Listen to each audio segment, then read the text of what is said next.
Okay, isang mapagpalang araw mga kateknisyan, mga ka-DIY, mga ka-master. Mayroon po tayo ditong repair na LED TV. Ito po ay Philips.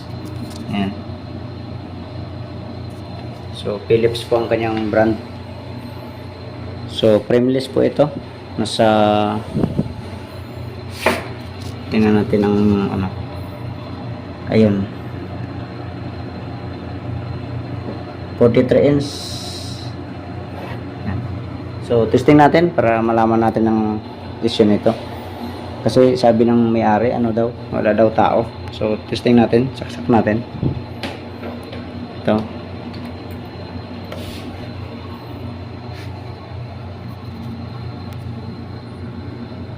Ayun, nag-on naman siya. Ayun.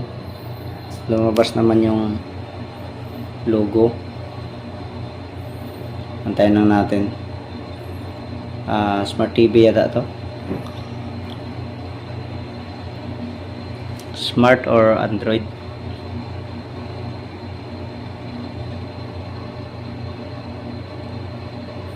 So loading pa.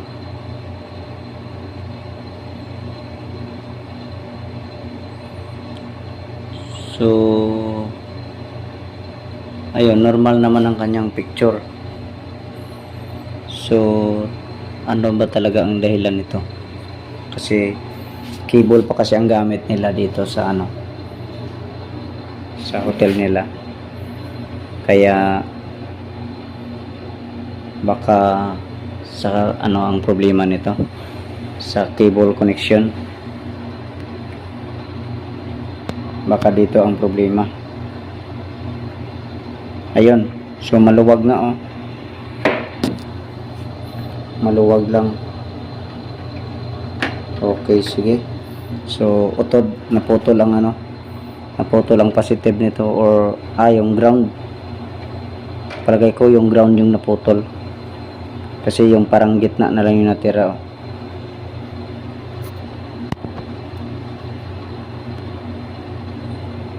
Ayun, oh. Talagang parang nayanig ng lindol, eh. Okay, sige. Buksan natin ito at i-connect natin yung cable na yan. So medyo mahirap-hirap yan i-connect, eh.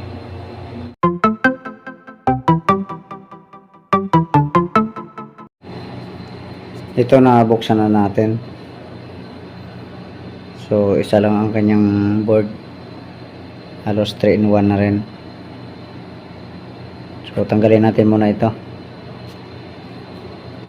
Ito, natanggal na natin. So tama nga, bale yung positive ay may connection pa naman. Yan, bale yung ground yung ano, nabunot. So dapat i-press muna natin ito. Gamitan natin ng ano, gamitan natin ng vice grip. Tapos alalayan natin ng hinang dito mamaya. Ito, bale nagamitan na natin ng vice grip, na press na natin. So ito medyo matibay na siya. So ginano lang natin, bale ginanyan lang natin. So bumalik naman siya sa normal. Pero ang maganda nito, hinanga natin sa gilid dito. Pagka ganito, lalo na kung ito, maganda pa ito dahil bago, kaya medyo madaling kapitan. Pero kapag luma na, kailangan talagang ano, kuskusin yung metal para dumikit yung ano. Kahit ito medyo ano din naman to, pero malaman natin mamaya. Medyo mahirap din naman ito, kasi mahirap hinangin to. Dapat mahirap, dapat malakas ang wattage ng soldering iron. Kaya hindi halos makapadikit nito kapag mahina ang soldering iron mo. Sige, hinangin ko muna. Ito, na hinang na natin. So side by side, tapos yung sa taas. Yan. So okay na to, matibay na to.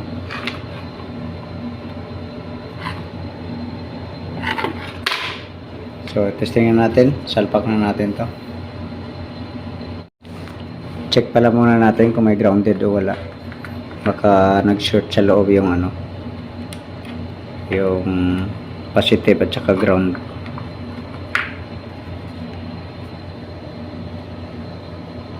So calibrate natin. Yan. So ito yung ground, ito yung positive. So wala namang grounded. Yan.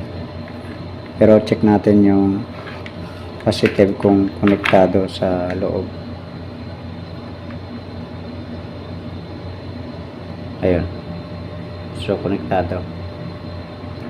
Okay. Kabit na natin. Ito, nakakabit na natin. Ayan, pati yung cable na kabit na rin.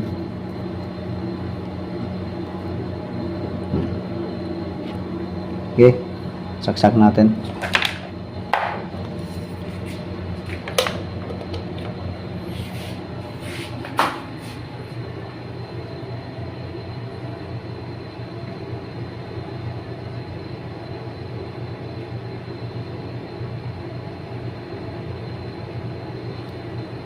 Luwag siguro to.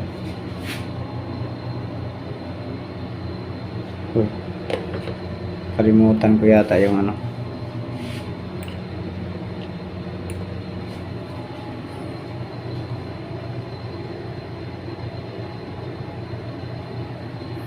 Kalimutan ko ikabit yung ano, backlight driver, ay yung backlight na wire.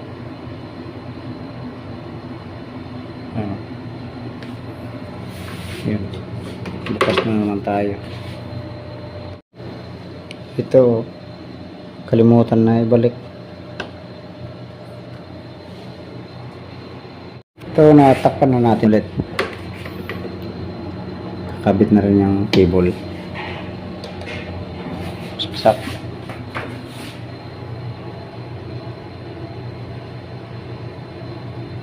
Ayun.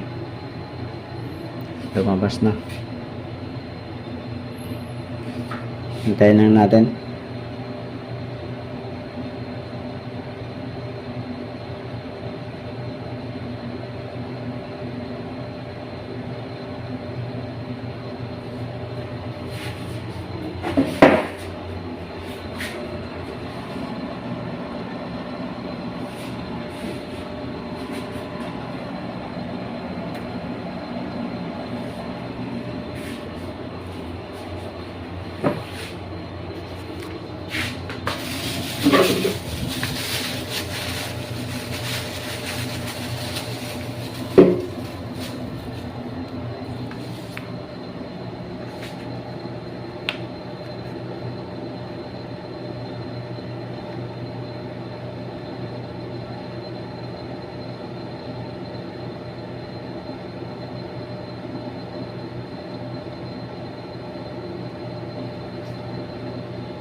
Parang hindi pa naka-reprogram to. So, kulikotin ko muna. Auto program lang muna natin. So, matagal siyang mag search. Pantayin ko lang muna natin. Ito. So, may tao naman siya pero malabo dahil sa cable. Masyadong malabo na yung cable nila dito. Marami na kasing room. Okay, so sige. Hanggang dito na lang video natin. God bless po sa inyong lahat.